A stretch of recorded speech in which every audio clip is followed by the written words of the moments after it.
Wow. This is some great weather we're having for Passover. It's not as hot as it was last year. Last year was hot. But it wasn't just the weather that was making everything hot around here.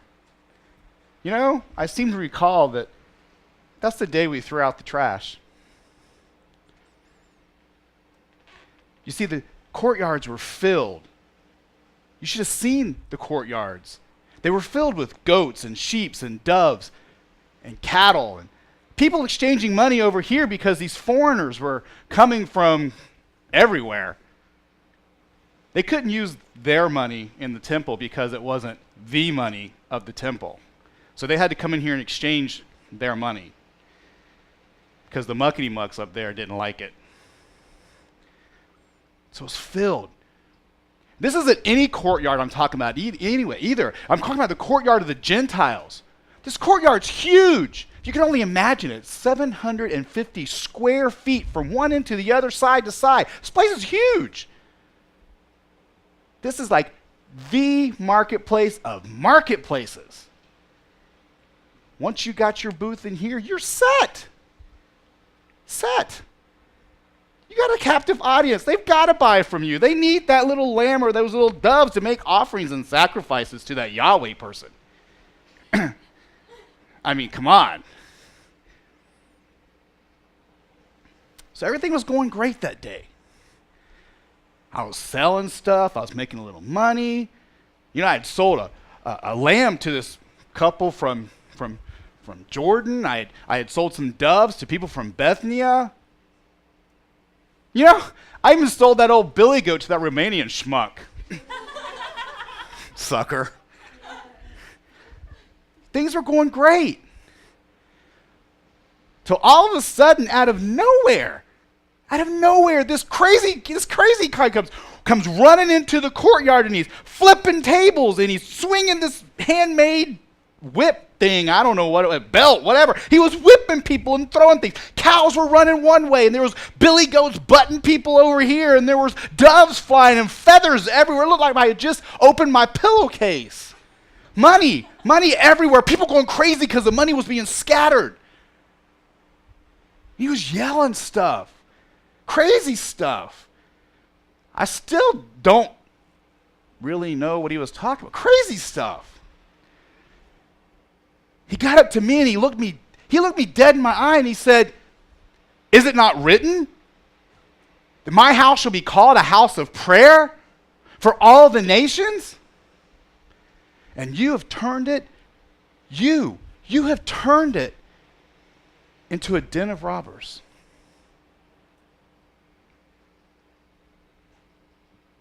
Me? You talking to me? Why me? I turned this into a house of robbers? Really? Come on, seriously, dude? Me? I have a right to be here. I told him this. I told him, I've got a right to be here. I've got a permit. Check it. Permit. I got a permit to be here. Why are you telling me this? Why are you talking to me about this den of robber stuff? I have a right to be here. I have a right to sell these little lambs. I don't care what they want. I have a right to sell them. You need to go talk to that Samaritan liar over there. He ain't got a permit. That dude's in here. He's a thief. He's a Samaritan after all. Come on. Me? You talking to me?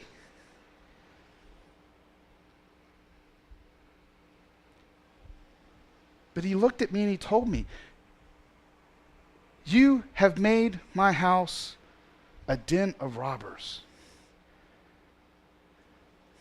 And he looked at me. He looked at me and I was getting so mad. I was getting so angry, like Yahweh. I was getting so mad. I just threw back to punch the dude. And then I couldn't. I froze. He looked me dead in my eyes and I froze. I looked into this man's eyes, his eyes that were filled with tears. Tears that had anger in them and tears of hurt. This man was hurt. And yet in those eyes, could see this love. This love that I've never seen. Just, he's hurt. And he's mad. And yet he loves.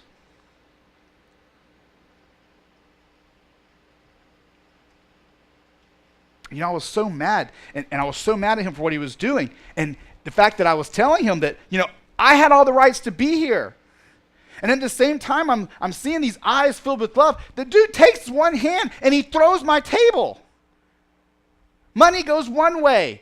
My table goes the other. My doves, they just flew the coop. They didn't know what was going on. They up and flew away.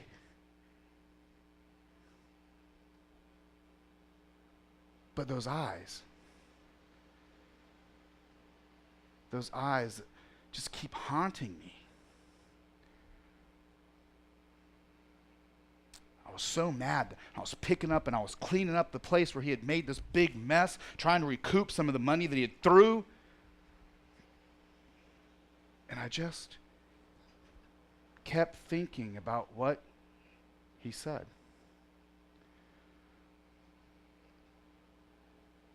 You've turned my house of prayer into a den of robbers.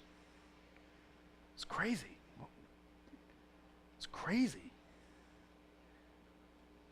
I went home that night and I was laying in my bed and I was trying to sleep and I was just so restless and I was tossing and I was turning and those words just kept going through my head over and over and over again.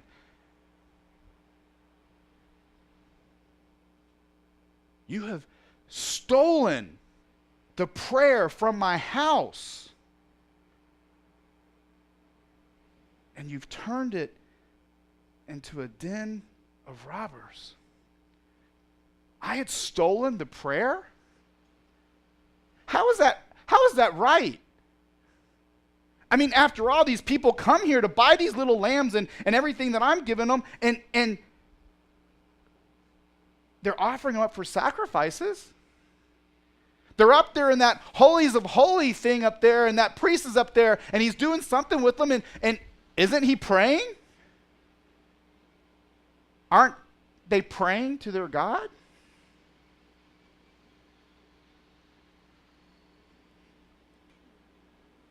I don't get it. But who is this man anyway to come and tell me? To come and tell me that I had turned his house into a den of robbers. I asked one of the guys with me. I asked him, I said, who is this man? Who is he? And they told me his name was Jesus of Nazareth. I'd heard that name before. I mean, you don't work in the courtyard and you don't hear that name. I mean, come on. The uppity-ups, they don't like him too much. They're always around talking about him. And then you got these Jewish people running here buying my doves and buying these lambs and everything, and they're talking about him because they think he's the Messiah. They think he's the chosen one. But then I hear about how he's done all these things. I even had this dude kid's running up to me, this other crazy dude running up to me and telling me how that this man had spit in the ground and he had put this dirt on his eyes, and the next thing you know, he could see. And then I heard other people talking about how that he was healing, and I could hear them talking about how that he was touching their lives. Not the way he touched my backside that day, but I'm telling you, he was touching lives. And then I heard this talk about the fact that he went to this tomb. This tomb. And he yelled out for this dead man. And this dead man just comes walking out like, yo, what's up? This man had been dead for 3 days. 3 days. Laying in a tomb. If he was sleeping, he had some definite problems. 3 days laying in that tomb, dead. And this guy, Jesus, walks up and he yells this name, Lazarus.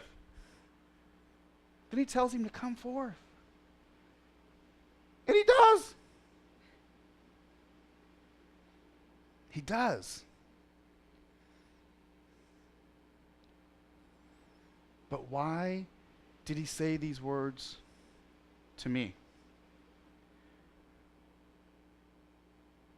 Why and how am I turning his house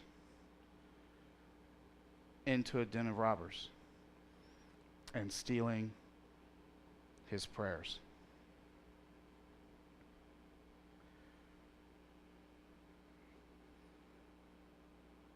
I mean, I'm only there to make a living. Sure, I had fluffed and dressed a little lamb when he was supposed to be perfect and flawless and unblemished, and I fluffed him and I deceived that poor Jewish couple and made them believe. But hey, the priest took it. They knew. If he was truly the Messiah, then I guess he knew that I had swindled that poor widow for those scrawny little doves. God, man, what a schmuck I am. I guess I have turned his house into a den of robbers. Why are you judging me, though? Who are you to judge me? Aren't you doing the same? Why did you get up and come to church this morning? Why did you get up, put on your clothes, get in your car, and drive to church? Did you come here to see the choir put on a good show? Is that why you're here? Did they entertain you enough? Why aren't you singing his praises louder than they are?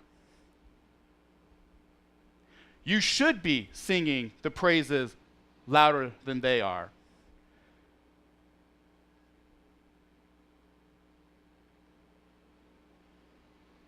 And if you're here really to pray and worship God and to give him his glory and his honor and to be filled and to be blessed and to be fed, why are you texting so much? Are you that important that you can't lay down that cell phone for even an hour and listen to what God has to offer you? Are you really that important? I think it's time that you lay down that cell phone and you use those two hands to give God the praise and glory and honor that he deserves. Oh, tell that person that keeps talking to you, gossiping and backbiting and saying everything that's wrong with the church, or the ones that are sitting right here, right now, next to you in the pews that are gossiping and talking right here, right now. Why don't you tell them that they need to either shut up or get up and testify? They need to get up and testify about the wonderful things God has done for them. You need to stand up and testify right now about what the good things God has done for you. Did he not send his only begotten Son to lay down his life to give you eternal life?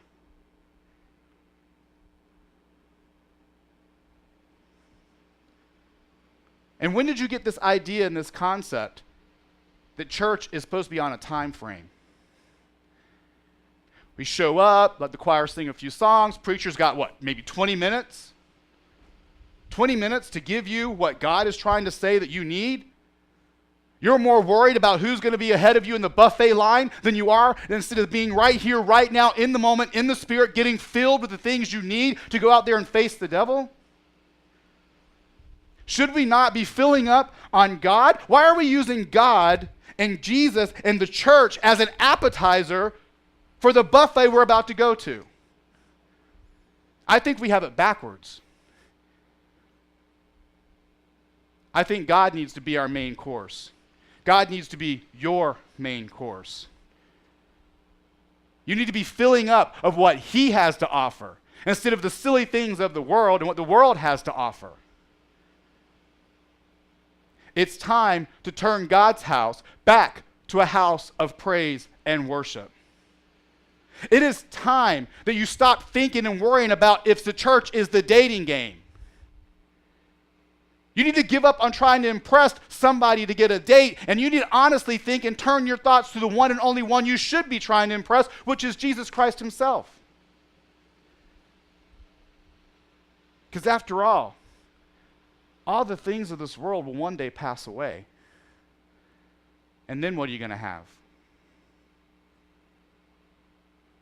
Where will you spend eternal life if you're not concentrating truly on the one who gave his life for you? It's time to turn God's house back to a house of prayer and a house of worship. Saints of God, it's time to take out the trash.